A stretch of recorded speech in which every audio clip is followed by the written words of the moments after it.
Hello everyone, welcome back to my channel once again. Let's continue with the MCQs from 6 to 10. Last session में हमने किए थे 1 to 5. अभी हम करते हैं 6 to 10 with the conceptual clarity. चलिए without wasting any of the time करते हैं स्टार्ट. आज मैं रिवर्स स्टार्ट कर रही हूँ. सबसे पहले हम करने वाले हैं MCQ नंबर 10. चलिए देखते हैं MCQ क्या कह रहा है. MCQ क्या कह रहा है फटाफट से देखिए. मेसर्स धूम फर्नीचर मार्ट, एक एंटिटी कौन है? धूम फर्नीचर मार्ट, जो कि कहाँ रजिस्टर्ड है? छत्तीसगढ़ में रजिस्टर्ड है. धूम फर्नीचर मार्ट कहाँ रजिस्टर्ड है? छत्तीसगढ़ में. Sells the furniture from its showroom, furniture को सेल करी है किसको? टू लकी ढाबा, जो कि रजिस्टर्ड कहाँ पर है? झारखंड में. मेसर्स धूम फर्नीचर मार्ट कहां पर रजिस्टर्ड है? छत्तीसगढ़ में. सेल कर रही है furniture to the Lucky Dhaba in the Jharkhand. तो मेसर्स लकी ढाबा ने क्या रिक्वेस्ट करी? Please deliver this furniture to mister Pyarelal. I am your buyer.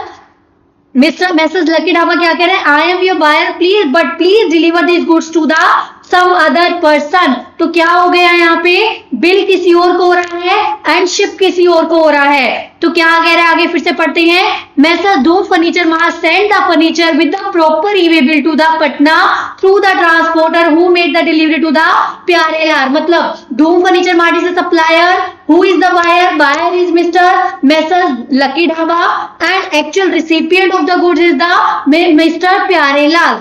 अब क्या पूछ रहा है? Determine the place of supply of the furniture sold bye messrs Dhoom Furniture to Messrs Lucky Dhaba. Place of supply बताना है. सबसे पहली बात मैं आपको एक बात पॉइंट नोट डाउन कराना चाहूंगी. जब भी आप प्लेस ऑफ सप्लाई कोट कर रहे हैं तो section will be of IGST, section 10 of IGST. हमें हैबिट हो जाती है बार बार सीजीएसटी लिखने की, बट यहाँ पे क्या हो रहा है? Section 10 of IGST in the place of supply. अब मेरी बात ध्यान से सुनो.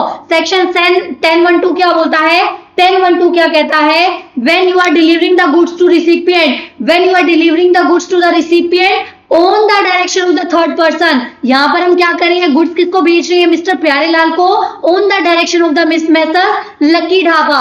तो वहां पर प्लेस ऑफ सप्लाई क्या हो जाता है? प्लेस ऑफ सप्लाई क्या हो जाता है? Principal place of business of third person. यहाँ पर थर्ड पर्सन कौन हुआ? Messrs Lucky Dhaba. Delivering to the recipient, recipient कौन हुआ? Pyarelal. On the direction of किसकी? On the direction of Lucky Dhaba, Lucky Dhaba के डायरेक्शन पे. तो हमने एक्चुअल सेल की, तो हमारे लिए प्लेस ऑफ सप्लाई क्या हो जाएगा? हमारे लिए प्लेस ऑफ सप्लाई होने वाला है principal place of business of third person, मतलब लकी ढाबा वाले का जो प्लेस होगा.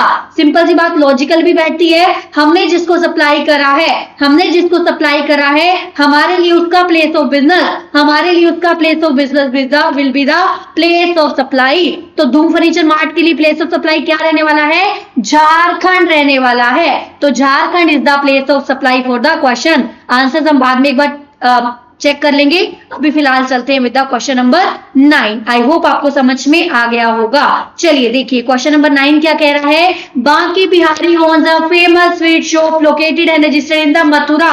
बांके बिहारी पेड़े वाले जो हैं वो मथुरा यूपी में रजिस्टर्ड है. He received an order. Banke Bihari कौन हुए? सप्लायर हुए. उनको एक ऑर्डर मिला है 200 kg ऑफ स्वीट सप्लाई करने का.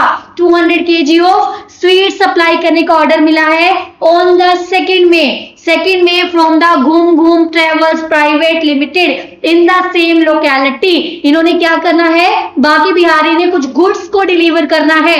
बांके बिहारी ने गुड्स को डिलीवर करना है घूम घूम प्राइवेट लिमिटेड को इन द मथुरा. उसके बाद क्या कह रहा है? टोटल कंसिडरेशन 1 लाख का है. Complete order of the sweet was delivered to Ghoom Ghoom limited on 5th में. ऑर्डर कब डिलीवर किया गया? 5th मई को. बट इनवॉइस इशू नहीं किया गया. इनवॉइस कब दिया गया? क्योंकि इनवॉइस बाद में दिया गया. Reason was the accountant of Banke Bihari was on the leave on that day. Simple सी बात है. हमने गुड्स तो डिलीवर कर दी on the 5th of May, but हम क्या कर रहे हैं? जो हम कर रहे हैं, हम क्या कर रहे हैं? गुड्स तो डिलीवर कर रहे हैं 5th मई को, बट जो इनवॉइस है वो ऑन द 6th में भेजा गया है. वाई? बिकॉज ऑन 5th में accountant of Banke Bihari was on the leave. ये क्या पूछ रहा है? और पेमेंट कब की गई है? पेमेंट की गई है 7th मई को. पेमेंट की गई है 7th मई को. Determine the time of supply of goods.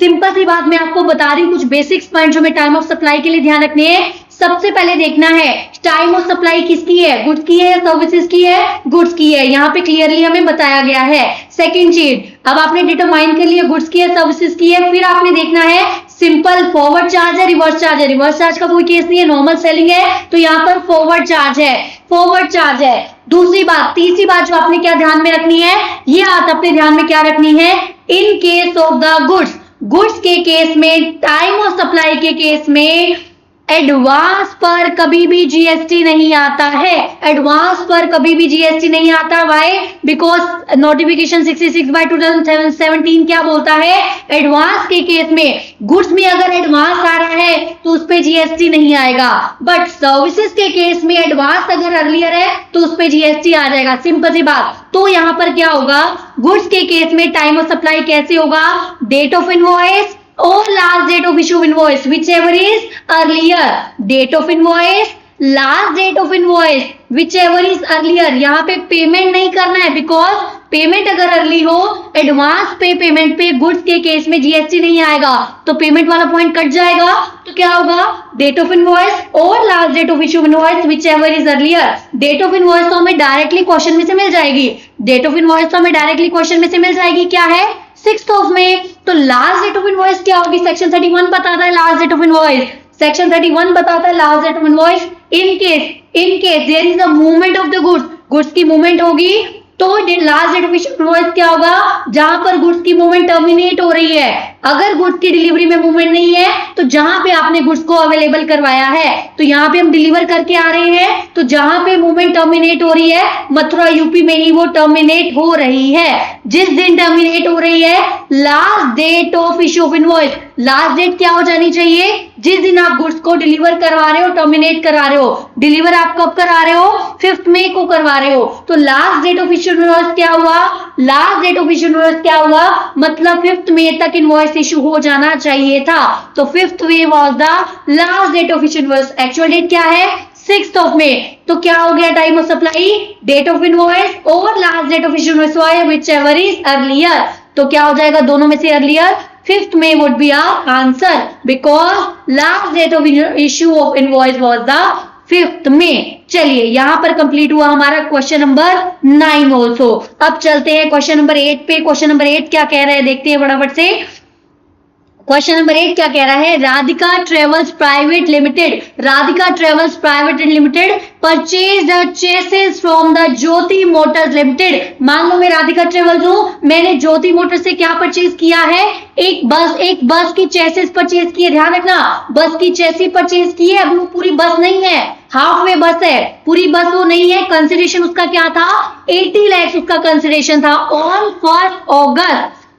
1 August. Radhika travels private limited ने क्या करा, मतलब कब परचेज किया उसने, ज्योति ट्रेवल से चेसी परचेज किया ऑन 1 अगस्त। अब नेक्स्ट क्या कह रहा है वो, राधिका ट्रेवल्स ने क्या किया, जो बस की चेसी परचेज करी थी उसको किसको सेंड कर दिया, for body building to Messrs Hanumant fabricator. किसको भेज दिया, हनुमंत फैब्रिकेटर को बोला कि इसकी बॉडी बिल्डिंग कर दीजिए। कुछ कंसेप्चुअल क्लैरिटी मुझे यहाँ पे देनी है। जब भी आप ये अगर किसी ने सप्लाई का चैप्टर ध्यान से पढ़ा होगा, मैं आपको क्लियर करा रही हूं, जब भी आप बस की चेसी किसी को भेज रहे हो फॉर द बॉडी बिल्डिंग, तो हमारे माइंड में क्वेश्चन आता है, वो जब हमारे को काम करके दे रहा है तो वो कुछ उसके ऊपर गुड्स भी लगाएगा और अपनी सर्विसेज भी लगा रहा है। तो क्या सर्कुलर आया कि जब भी बस की चेसी पे काम हो रहा है, बॉडी बिल्डिंग होके पूरी बस रेडी हो रही है, वो क्या होती है, वो वर्क्स कॉन्ट्रैक्ट है। वो क्या है, वर्क्स कॉन्ट्रैक्ट है। ध्यान रखना, वो क्या है, वर्क्स कॉन्ट्रैक्ट है। तो सिंपल सी बात, हनुमत ट्रेडर्स हमारे लिए क्या करेगा, हनुमत फैब्रिकेटर वर्क्स कॉन्ट्रैक्ट देगा।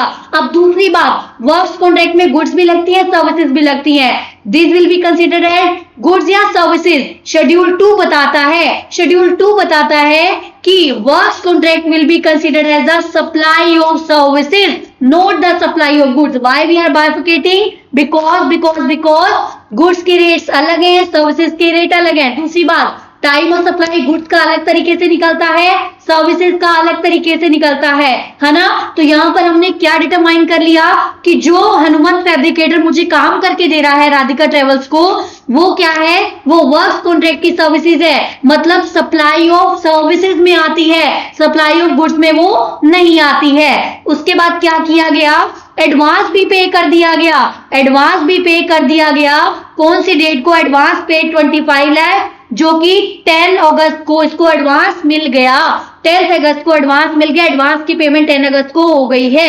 मैसेज हनुमान फैब्रिकेटर ने क्या करा, after completing the bus body को कंप्लीट करा और इन्फॉर्म कर दिया राधिका ट्रेवल को कि आप इंस्पेक्ट कर लीजिए of the work done on 1 सितंबर। मतलब 1 सितंबर को उसने बोल दिया कि हाँ जी मेरा काम हो गया, आप अपना इंस्पेक्ट कर लीजिए।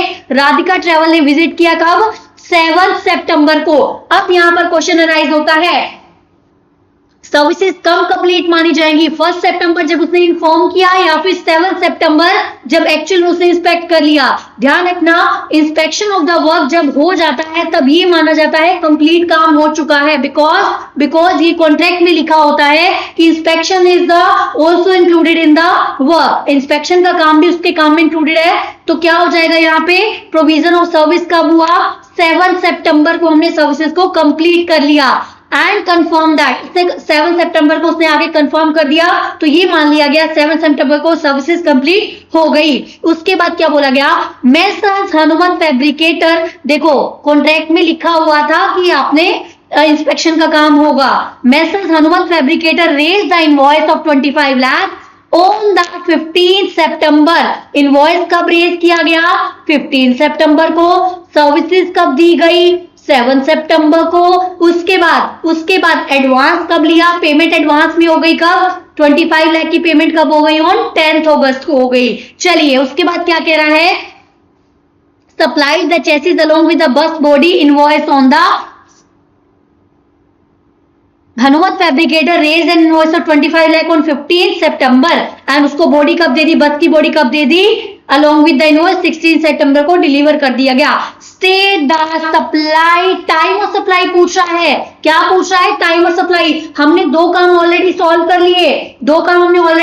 कर लिए, किसकी बात, ये किसकी बात कर रहा है, time of supply of goods की बात कर रहा है या सर्विसेज की बात कर रहा है, सर्विसेज की बात कर रहा है, because it is a work contract and works contract schedule 2 के अकॉर्डिंग किसमें आता है, शेड्यूल 2 बताता है works contract will be considered as the supply of the services. अब मेरे साथ फटाफट से याद कीजिए supply of services, time of supply of services क्या होता है। ध्यान रखना, नॉर्मल केस है, आरसीएम का कोई भी केस यहाँ पर नहीं है। अगर नॉर्मल केस है तो time of supply of services के क्या होता है, इसके केस में क्या होता है फटाफट से देखो, अगर इनवॉइस विद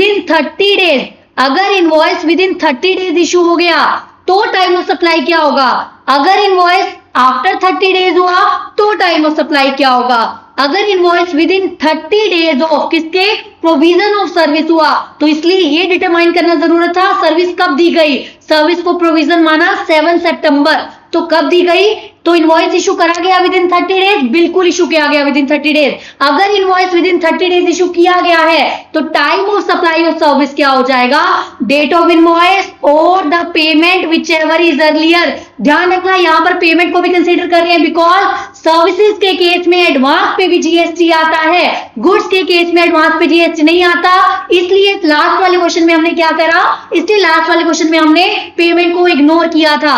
तो अगर invoice with in 30 days issue हो गया है तो डेट ऑफ इनवॉइस और payment which ever is earlier. In case अगर इनवॉइस बाद में इशू होता तो क्या होता, एक्चुअल में प्रोविजन ऑफ सर्विस और payment which ever is earlier. तो यहां पर 30 डेज में इशू ऑफ इनवॉइस हो गया है, तो डेट ऑफ इशू इनवॉइस क्या है, date of issue of invoice है 15 सितंबर और पेमेंट तो एडवांस में होगी थी 10 अगस्त, विच एवर इज अर्लियर, तो 10 August will be the time of supply. तो इसका मतलब क्या है, हम क्यों डिटरमाइन कर रहे हैं टाइम ऑफ सप्लाई, इसलिए डिटरमाइन कर रहे हैं बिकॉज जिस दिन पे टाइम ऑफ सप्लाई, जिस मंथ में टाइम ऑफ सप्लाई आएगा उसी मंथ में हमारी जीएसटी को पे करने की लायबिलिटी आती है।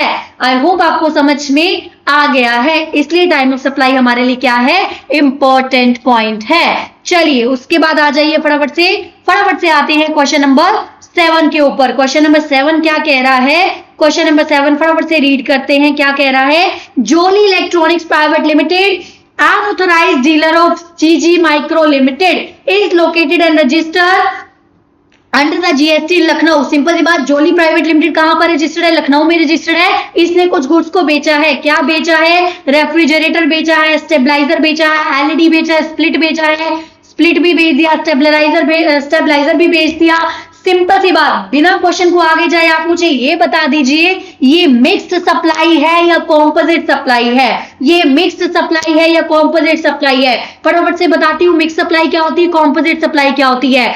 कॉम्पोजिट सप्लाई क्या होती है, जब एक या एक से ज्यादा प्रोडक्ट को आपस में बेचा जा रहा है and all of these are dependent on each other, एक के बिना दूसरा नहीं चल सकता। Like mobile and charger, mobile के साथ चार्जर जब दिया जा रहा है that is a composite supply, mobile के साथ चार्जर दिया जा रहा है that is a composite supply because it is a bundle of service जो कि इकट्ठा देना जरूरी है। बट मिक्स सप्लाई का मतलब आपने जबरदस्ती उसको क्लब करा है, टॉफीज हो गए, चॉकलेट हो गए, सेपरेटली भी काम चल सकता है इनको सेल करके। बट मान लो देखो रेफ्रिजरेटर बेचा, एलईडी बेचा, तो क्या जरूरी है आपको एलईडी के साथ रेफ्रिजरेटर भी चाहिए? नहीं, these are the separate services. तो इसको हम किसमें कंसीडर करेंगे, मिक्स्ड सप्लाई है ये, कॉम्पोजिट सप्लाई नहीं है because all of these are not dependent on each other, separate supply है ये, मिक्स सप्लाई है। चलिए उसके बाद क्वेश्चन को आगे पढ़ते हैं। Jolly electronics private limited has given a single invoice indicating the price each item separately. Invoice तो एक ही इशू करा है, इनवॉइस तो एक ही इशू करा है, तो मैं आपको यहीं पे क्लियर करा देती हूँ। इनवॉइस एक ही इशू करा है, तो आप मुझे एक बात बताओ क्या ये मिक्स सप्लाई में आएगा? मैं आपको फटाफट से बताती हूँ। मिक्स सप्लाई और कंपोजिट सप्लाई की टैक्सेबिलिटी क्या होती है। कंपोजिट सप्लाई में हमें पता है डिपेंडेंट है, तो किस चीज पे टैक्सेबल होगा, प्रिंसिपल पे टैक्सेबल होगा, प्रिंसिपल रेट पे टैक्सेबल होगा। मिक्स सप्लाई में किस चीज पे टैक्सेबल होता है, मिक्स सप्लाई में टैक्सेबल होता है हाईएस्ट आइटम वाले रेट पे, हाईएस्ट आइटम वाले रेट पे तब टैक्सेबल होगा, तब टैक्सेबल होगा जब उसने आपको टोटल सर्विसेज का एक ही प्राइस बताया हो, उसने रेफ्रिजरेटर का सेपरेट नहीं बताया। देखो इनवॉइस भले ही एक है, टोटल तो 1,15,000 आ रहा है, ऑब्वियस सी बात है, उसने आपको एक अमाउंट तो नहीं बताया ना टोटल, उसने आपको सेपरेट अमाउंट बताया है। मिक्स सप्लाई में वो कब आता है, मिक्स सप्लाई में वो तब आता है जब आपको एक सिंगल अमाउंट बता दिया गया हो। यहां पर एक इनवॉइस में सेपरेट अमाउंट सेपरेट रेट है, तो यहां पर मिक्स सप्लाई के रेट से टैक्सेबल नहीं होगा, हाईएस्ट रेट यहां पर नहीं लगेगा बिकॉज सेपरेट इंडिकेट किया हुआ है ईच आइटम का रेट एंड ईच आइटम का टैक्स।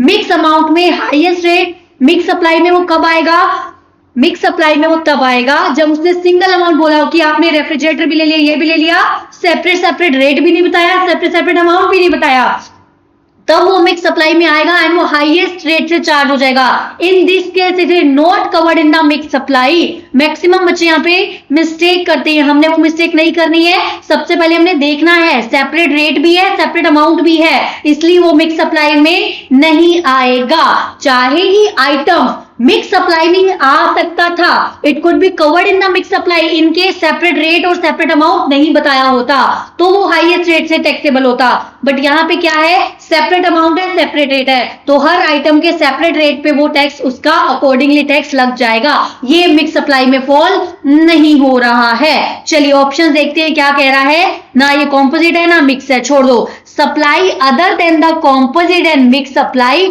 हाईएस्ट रेट नहीं, जब वो मिक्स में आ ही नहीं रहा तो हाईएस्ट रेट पे हम क्यों लगाएंगे, हर एक का रेलेवेंट टैक्स रेट लग जाएगा। Supply other than composite and mix है, ओके, रिस्पेक्टिव रेट लगेगा, बिल्कुल सही। Here will apply the respective rate because it is not coming under the mix. If it is not coming under the mix then it is irrelevant highest rate वाला जो हमारा provision है। आई hope आपको समझ में आ गया होगा, बोर्ड डिप में मैंने आपको क्लियर करवा दिया है। फटाफट से चलते हैं क्वेश्चन नंबर 6 क्या कह रहा है। फटाफट से चलते हैं क्वेश्चन नंबर 6 क्या कह रहा है। Messrs Raman plastic is the manufacturer of the plastic toy. Manufacturer है, ध्यान रखना, प्लास्टिक टॉयज बनाते हैं। It is registered under the GST in Shimla, Shimla में रजिस्टर्ड है, हिमाचल प्रदेश में। It furnishes the return on monthly basis. It procures the raw material from Punjab. Simple सी बात करिए, पंजाब से रॉ मटेरियल लेके आ रहा है। In the month of April इसने परचेज कितना किया है, 35 लाख को परचेज करा है, जिसके ऊपर कितना लगा है, 6,30,000 का इसके ऊपर क्या लगा है, टैक्स लगा है। एक बार देख लेते हैं रेट कितना बन रहा है। 6,30,000 डिवाइड बाय 35 लाख, 18% का रेट बन रहा है। मतलब वो 18% पे इनपुट लेकर आ रहा है एंड वो सप्लाई कैसे कर रहा है आगे, 30% प्रोडक्शन सप्लाई कर रहा है in the state of Jammu Kashmir, 70% production supply कर रहा है किसको? To a merchant exporter. Merchant exporter का मतलब क्या? Deemed supply. हम डायरेक्ट सप्लाई नहीं कर रहे हैं, हम उस पर्सन को सप्लाई कर रहे हैं जो फर्दर सप्लाई कर रहा है, तो डीम्ड सप्लाई। तो डीम्ड सप्लाई के केस में ध्यान रखना रिफंड का केस आ जाता है, deemed export, sorry deemed export आ जाएगा वर्ड।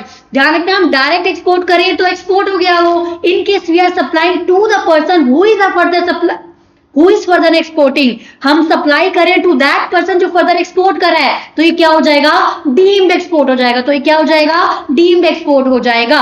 अब सिंपल सी बात देखो, क्या आपको ये बात ध्यान में आ रही है? आपने परचेज तो करा हाईएस्ट रेट पे, बट आप सेल कर रहे हो लोअर रेट पे। मतलब क्या होता है? ये इन्वर्टेड ड्यूटी स्ट्रक्चर का केस है। इन्वर्टेड ड्यूटी स्ट्रक्चर का केस क्या है? If you are purchasing at higher rate and you are supplying at lower rate, तो आपको इसका रिफंड का केस बनता है इन्वर्टेड ड्यूटी स्ट्रक्चर। जहां जितना यहाँ पे रेलेवेंट था मैंने आपको बता दिया। क्वेश्चन देखते हैं वो पूछ क्या रहा है। The returns for the month were April 21 was filed on duly time 20th में ड्यू डेट पे रिटर्न फाइल हो गई। लास्ट डेट अप टू विच वो कह रहा है उसने रिफंड क्लेम करना है। ध्यान रखना इन्वर्टेड ड्यूटी स्ट्रक्चर के केस में हम रिफंड कर सकते हैं क्या? आईटीसी का क्लेम, आईटीसी का रिफंड क्लेम कर सकते हैं। रिफंड क्लेम कब कर सकते हैं? सबसे पहली बात इंपॉर्टेंट आती है ये, रिफंड हम क्लेम कर सकते हैं 2 years, within 2 years from the relevant date, within 2 years from the relevant date, 2 years from the relevant date। अब relevant date क्या हुई? डीम्ड एक्सपोर्ट के केस में, डीम्ड एक्सपोर्ट के केस में from the due date of किसकी? Due date of the return which was related to the deemed export. तो कब फाइल हुई है ड्यू डेट? 20th अप्रैल के मंथ की थी, इसकी ड्यू डेट कब आ रही है? 20th of May. जितना मैं बता रही हूँ प्लीज उतना ही याद रखिए। 2 years from the due date, तो 2 years कहां से आ जाएंगे? From the due date. Due date होगी 20th में, तो 2 years ऐड कर दो। 20th में 23 यहाँ पे हमारा आंसर हो गया। इंपॉर्टेंट कंसेप्ट क्या था? इन्वर्टेड ड्यूटी स्ट्रक्चर किसे कहते हैं? ठीक है, तो इन्वर्टेड ड्यूटी स्ट्रक्चर जानना इंपॉर्टेंट है, तभी आपको एक क्वेश्चन समझ में आएगा।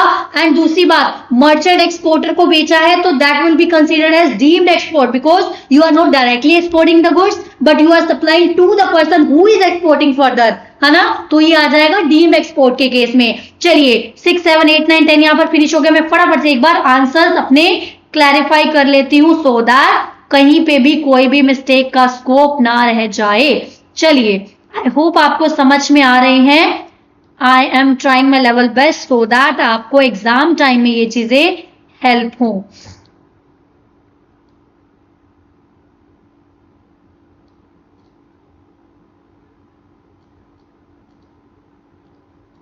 सिक्स का B D, let me check, B D A B B, B D A B B,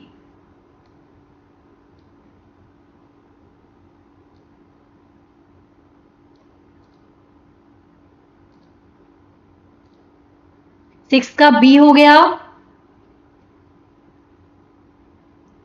D हो गया, B D A, then B and last was the B also. चलिए हमारे सारे क्वेश्चंस करेक्ट है यहाँ पे। आई होप आपको conceptual clarity होगी। माई sole motive is to make you the multiple concept revision so that in the exam time it will be beneficial for you. चलिए मिलते हैं next time, till then bye bye, take care and yes बहुत सारे chapters की भी revision आने वाली है जल्दी। चलिए स्टे कनेक्टेड, अच्छे से रिवीजन करते चलिए, एग्जाम्शन स्कोर करनी है। चलिए मिलते हैं next time, till then bye bye.